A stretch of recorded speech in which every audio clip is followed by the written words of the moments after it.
welcome to episode 2. In this episode, we are going to be looking at the second deck, Balancing Act. If you did not catch the first video of this series, we went through Angelic Accountants as a starter deck to see how it goes. In this video, we're going to do Balancing Act. In that video, I described that we are going to go through each of the new starter decks and see how they fare, and I rank them on a scale of 1 to 5. In this episode, we are doing Balancing Act. Let's take a look at the deck, and then we'll play a couple of rounds, and then I will give it a ranking 1 through 5. Make sure if you like the material, hit the like button, then subscribe for further videos along this subject. This deck here is going to work with a kind of sacrifice graveyard deck. You have kind of the central focus of this deck is going to be around Laesa, Forgotten Archangel, which is a 4/5 flying lifelink for 5. So not bad value at all out of it, especially when you consider its effect. This might be one of the better angels right now, and that's why you see a lot of white-black angel decks coming around. And let's just read through this card real quick. And whenever a non-token creature you control dies, return that card to its owner's hand at the beginning of the next end step. If a creature an opponent controls would die, exile it instead. So what we are trying to do with this deck is we're trying to get these effects whenever a creature enters the battlefield. Spirited Dog, when he enters the battlefield, draw a card. Then you could exile him with this vehicle, right? And whenever he enters the battlefield or attacks, exile up to one target creature until Mysterious Limousine leaves the battlefield. If a creature is put into exile this way, return each other card exiled with Mysterious Limousine to the battlefield under its owner's control. So you could play a dog, play this, exile the dog, then the next turn you could crew him with, any old creature, say the centipede, right? Then you exile something else, dog comes back out, you get to draw another card, and he just returns to the battlefield. And then it's the same for Lisa, right? When the Spirited Companion dies, you return it to the owner's hand at the beginning of the next end step. So you block with the Spirited Companion, you pick it up, you put it back down, you draw another card. That's really good with Circuit Mender, actually. And when Circuit Mender enters the battlefield, you gain 2 life, right? When he leaves the battlefield, you draw a card. So you play him, gain 2 life, exile him with the Limousine, you draw a card. The next turn, you exile the Spirited Companion, he comes back out into the battlefield, you gain 2 life over and over and over again. It's a pretty nice little chain there. It also works with Kami of Terrible Secrets, Artifact, and Enchantment. We got our enchantment here, and we have artifacts in these vehicles. So chances are you're going to gain a life and draw a card when he enters the battlefield, and that just gets bigger as the game goes on. You also have a decent amount of control with Soul Transfer and Life of Toshiro Umezawa, and 3 Touch of the Spirit Realms. So I think this deck is interesting. I don't know how it's going to play on field. We're going to see if we can actually get some value out of these creatures for entering and leaving the battlefield. I will see you in the arena. Oh, and by the way, stay tuned for the post-game where we will give this a ranking on how well I think this deck actually does as a starter deck, and maybe talk about some upgrades to it as well. See you in the arena. Let's start this off in standard play. We do not want to be doing any kind of ranked play with these starter decks. They'll just get hammered. These are just basically to teach you the archetypes. So let's see how it does against other decks around the same caliber as it.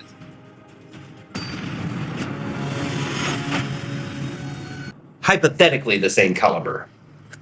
Okay. We got some expensive stuff in here. That's not necessarily great, but we do have a dog. Having a dog is kind of cool. We'll toss a mana out. We'll toss another mana out, and we will play our Spirited Companion. What a good boy he is. What a good boy.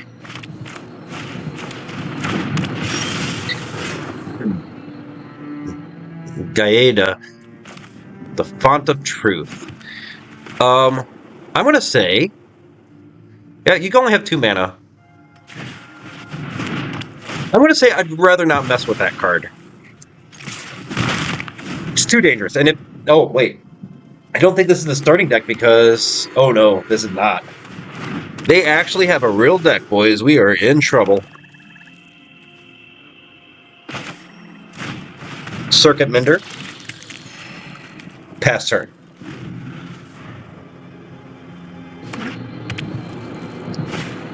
Youthful Valkyrie. Okay. I am glad we got rid of this. Really glad we got rid of the Fontainebleau.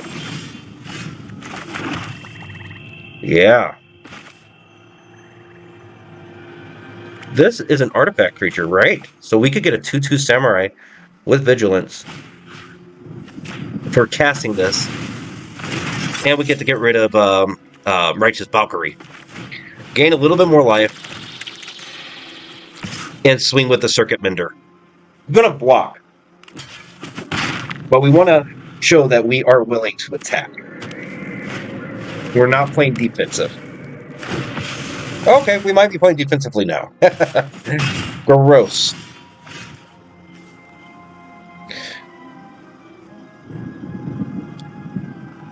Alright.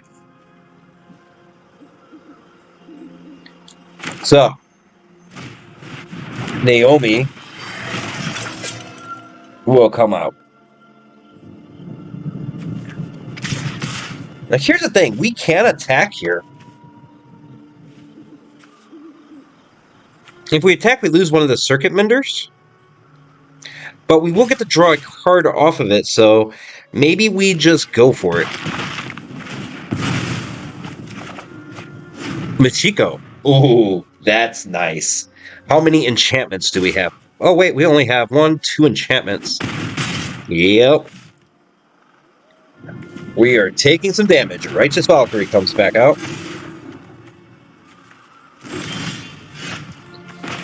Okay.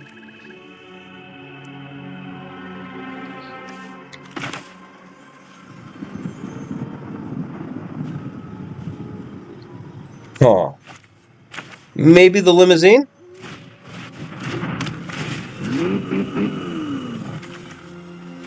Well, let's grab. Oh, this is a hard choice, actually. Well, let's grab the Angel.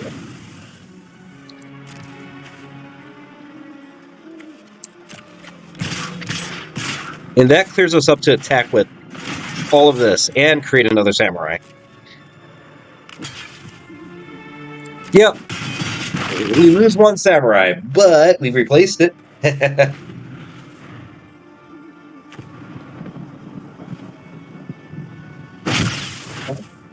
Okay. Oh, that's really rough. That Righteous Valkyrie was the correct move, and we did not do it. My turn. One thing that we are going to do, however, is we're going to do this. Michiko's Reign of Truth. That goes away. We are going to pump the Reign of Truth. And we're just attacking with the limousine.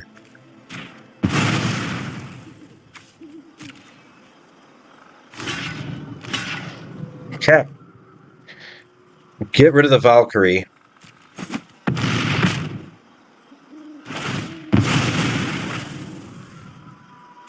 Whenever an angel you control dies, each other player sacrifices the creature. Yeah. Rough. That's pretty rough deck for us to face.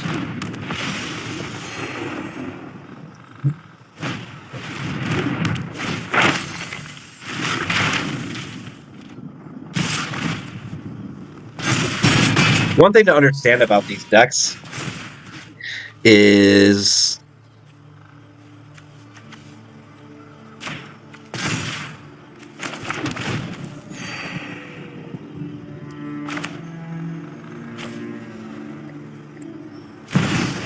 okay. Attack with Naomi.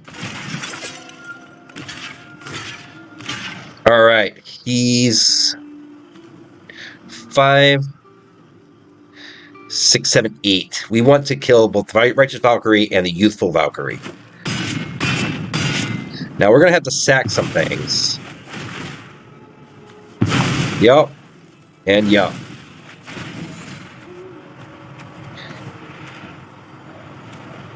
And let's go with Naomi. We're going to sacrifice the Mender. Put Naomi back out.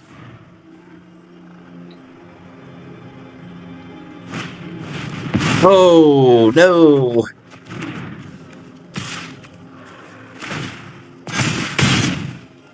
We're at 3. Next turn, we die.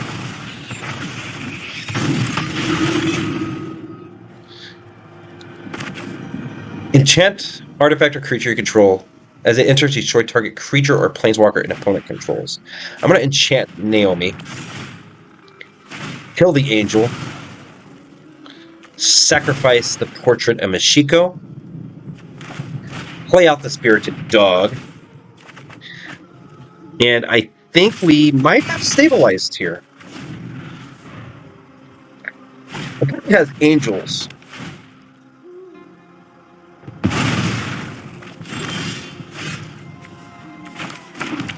So I don't want to say we're too far ahead.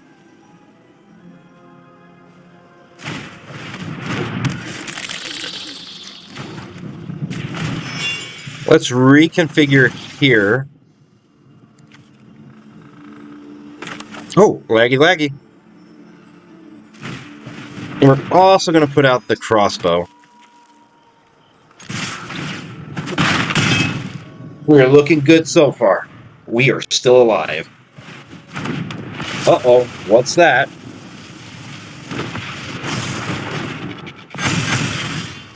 Yep, that's probably game.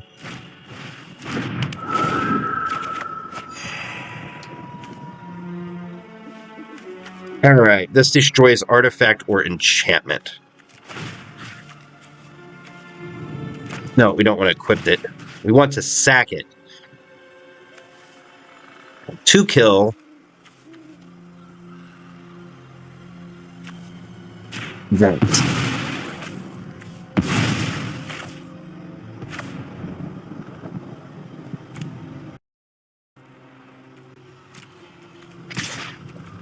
Attack with this guy. He has vigilance, and hopefully we can take out a creature, and we're able to. It doesn't quite matter that much because we have lost this round. Elspeth, now you're just showing off. Every job is an opportunity to learn more about this city. Let's do this together. Now you're just showing off. Yeah. So I would never swing for just Fatal. But opponent did. Alright, so far 0-1, but we were able to stick around a pretty nice Angel deck for a while, so far not super disappointed in the deck, especially for a starter deck. But oh, how naive I was. I noticed a couple of pretty significant problems with this deck. This is going to be discussed in the post-game wrap, but for now, let's just say the next couple of rounds did not treat us as good as I had hoped they would. This went on for a while. I wanted to get a couple of good wins in to showcase this deck, but it was hard. It was hard to get there. Yes, we were able to stick in these matches pretty well, but I don't think this deck had enough to actually pull away with any victories. Now, it could just be that I suck at this format, or it could be what I get into at the end of the video, which I think is the more likely case. And we will highlight exactly what the weaknesses of this deck were, besides the fact that we were not facing starter decks. But for now, let's take a look at one match that we ended up getting lucky in and pulling away with a victory. Yuck, yuck, yuck. We do have a ton of land here.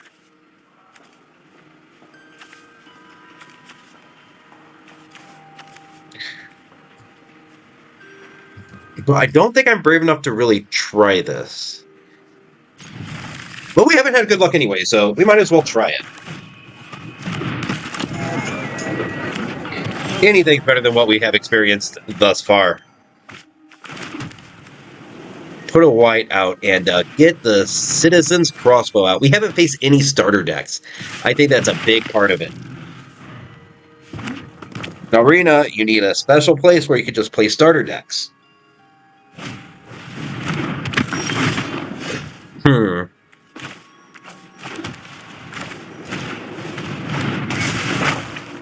Yep. Put it on the Citizen. Swing for 5.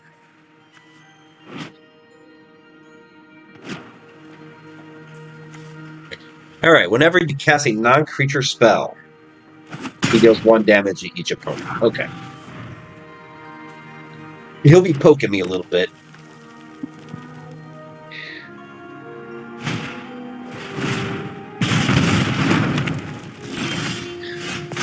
I think the problem with this deck is it's an interesting concept, but your opponent is allowed to play cards too. What I mean by this is, even though the combo seems to work to an extent, if you get 1 or 2 creatures removed, you can't really recover from it. I think we want to draw a card off of the Citizen here.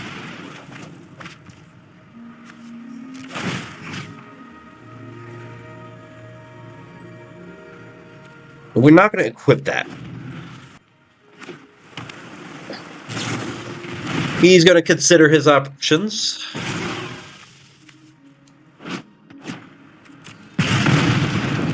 Resolve.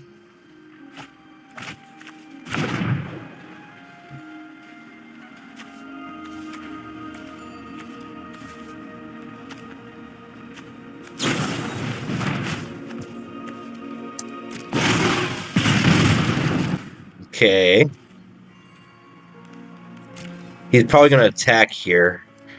And we're going to actually block it and then sack the Dockside Chef. Draw a card.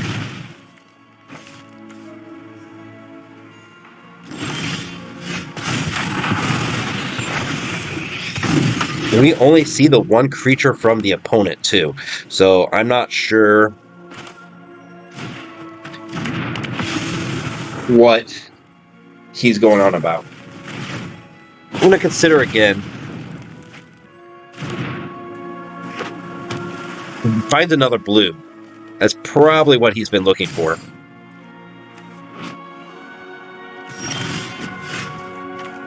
Okay, we got a Naomi too.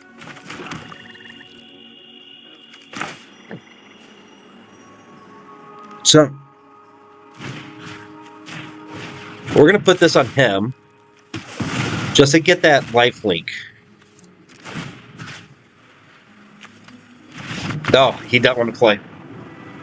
Awesome. I feel vindicated. First victory with the deck. Yeah. I mean, nothing else has been working. We might as well try this out. Brushfire Elemental. If this is aggro, at least the game will be fast.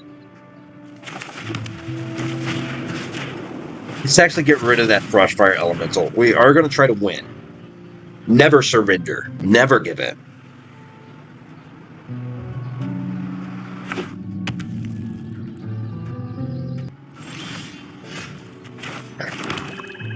Okay. We'll put Nezumi out. Next turn, the Citizen's Crossbow can come out, and then he will have Death Touch.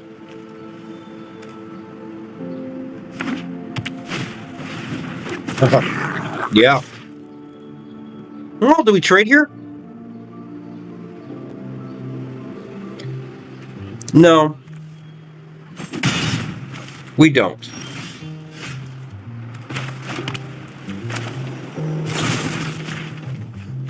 Because we could do Assassin's Ink. It's super expensive to do that way, but...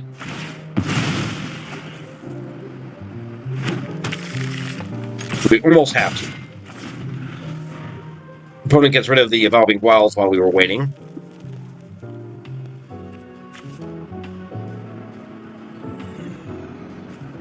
Okay. There's a Toski right there. And it's time to get our crowbar out.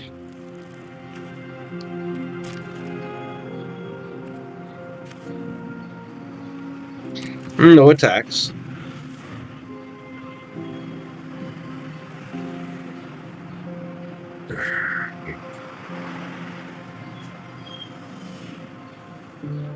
He has to swing with Toski. That much we know.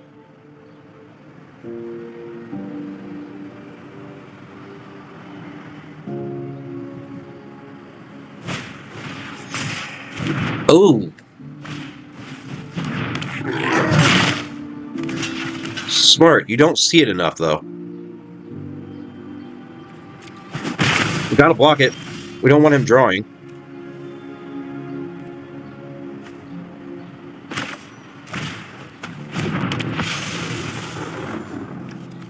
Yeah, go ahead and swing.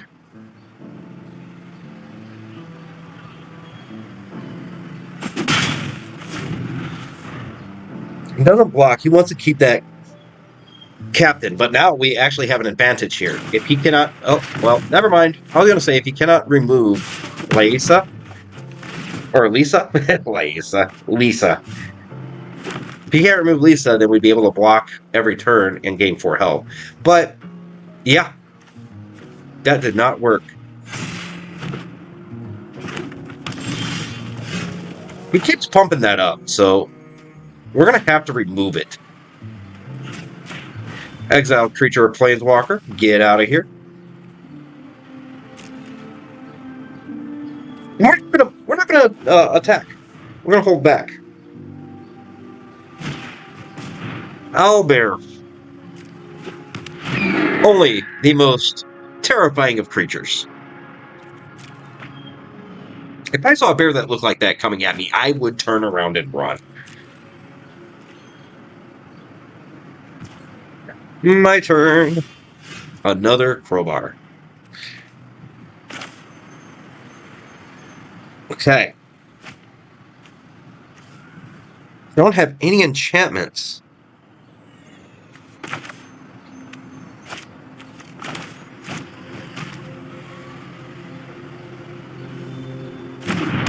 But we have to get some sort of field presence.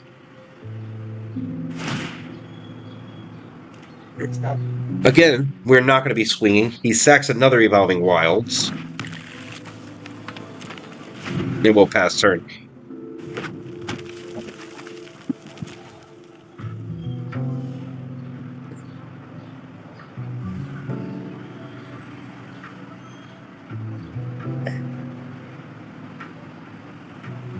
Opponent gets the Mammoth out. He gets +2/+2 on landfall. So, you gotta watch out for landfall. Ooh, the limousine.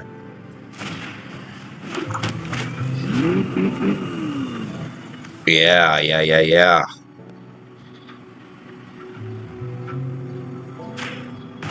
Grab the limousine. Or grab the mammoth. And no attacks. So I actually think we're doing all right on board presence. Opponent is afraid to attack into this. Oh, he gets to search his library for 2 basic lands. Glad we grabbed the landfall guy.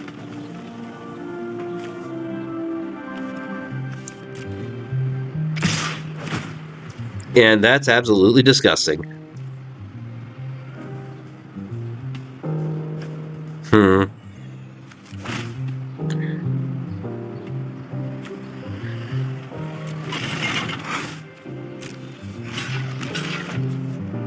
Let's get rid of the owlbear if we can. He'll get his mammoth back.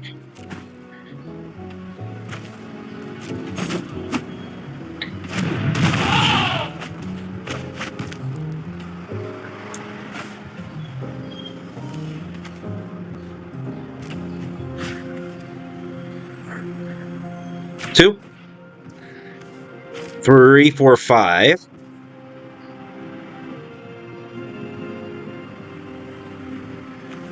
And I think we're... Man. Like, I wish I knew what to do here. But I just don't see any way out of this.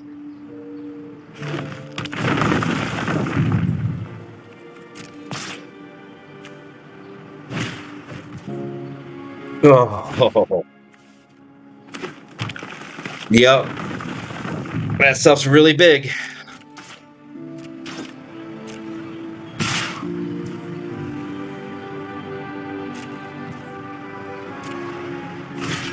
Block the mammoth here. Block the hobgoblin here.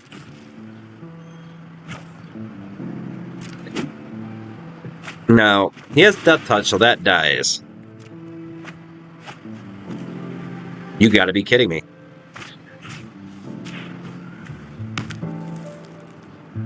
We got rid of his last creature. You gotta be kidding me. This match is so insane that the sound is failing in-game. Of course he would get that.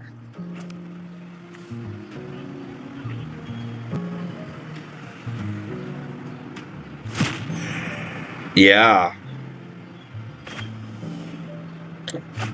I thought we were going to pull this one back out of our butt. We are going to not attack. Maybe lure him into an attack here. Watch him have a fight or something. Mana.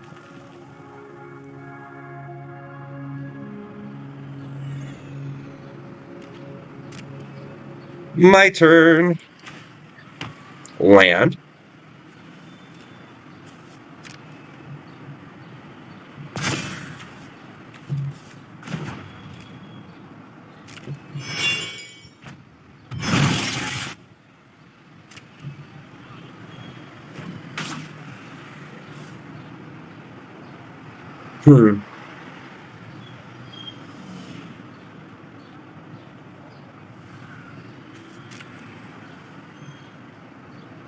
I don't like any of our options.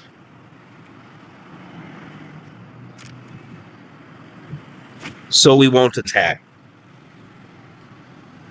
I don't like any of our options. But opponent is playing very passively.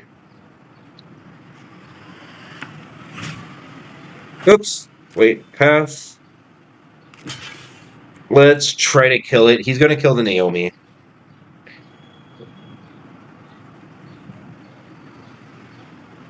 The sound has almost completely failed at this point. Okay. I accept it. Cool. The sound has almost completely failed. I haven't heard this since the earlier days of Magic the Gathering Arena. Hopefully this doesn't mean my computer is going to explode. If my computer does explode, it was nice meeting you all, and I hope you've all had have a very good life. We have life. Oh yeah, and we will set this up to at least do a little bit of damage here. Here's 8 more damage coming through.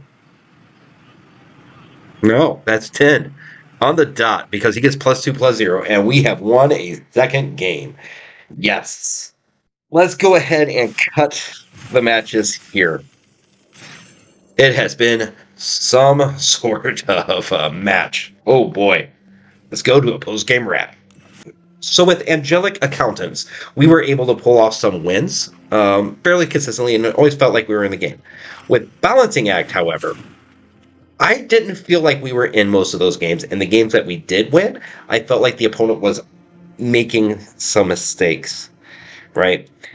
I think the main weakness for this deck is all of the big things we are trying to do, like Naomi and Elisa and the Mysterious Limousine. They're all so expensive. The mana curve on this is 3.1, which would be fine for a mid-range deck, but I don't think this is trying to be a mid-range deck. It also doesn't have enough ramp. If we had 4 Restorations of Eiganjo, I think this would have been a lot more solid. If we had a bit more control on the field, like 4 Touch of the Spirit Realms and probably Circle of Confinements or something. We also needed more draw power throughout the match, and vehicles in general, I always feel like they're not good enough because every turn you have to tap another creature in order to use them. It's unlike a creature, but it does give it a little bit more protection than a creature. The whole engine thing where you're trying to use the, what was it? Yes, the Spirit Sister's Call, and continue to return your Circuit Menders and your Spirited Dogs and such. It's good on the surface, but then whenever you realize that you only have one Spirit Sister's Call in the deck and costs 5 to cast, it's already pretty late game when you could cast it if you could draw it.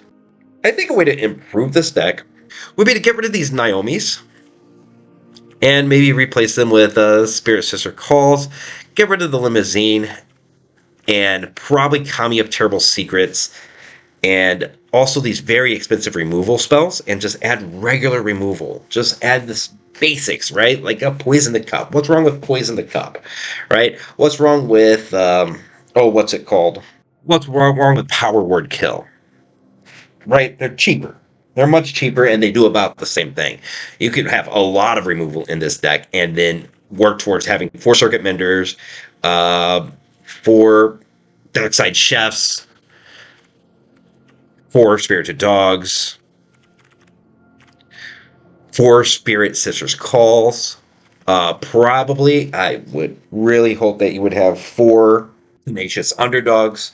So, I mean, I just don't think this deck is it, right? You need too many things to go right. Like Kami of Terrible Secrets, you need an artifact and an enchantment to make it good. Problem is, we have 9 artifacts and 14 enchantments, which seems like a lot on the surface, but whenever only, what would that be? 23? 23 of 35, let's say, cards are the thing that you need to make that card good. The chances of those things coming together are very low. So this could be good. The Kami of Terrible Secrets can be good in a deck, and Twisted Embrace can be good in a deck. Oh, not Twisted Embrace, I'm sorry. Assassin's Ink can be good in a deck. But they're so situational, and why would you have a card that costs 4 and 2 circumstantially whenever you could just Poison the Cup, foretell it in a turn, and you've already done his conditions, and then you can cast it for 2 and scry, right? So overall, this deck out of 5, for the time being, I'm going to give it a 1. Now, I could see this deck being very good, but it will need a lot of work to get it there and a lot of shenanigans. And in fact, it won't even be close to the same deck. So that's my rating for the day. If you agree, let me know in the comments. If you don't agree, tell me why. Tell me what I am doing wrong with this deck, please, because I really wanted this one to be a good deck. But until next time, I am out of words. Bye.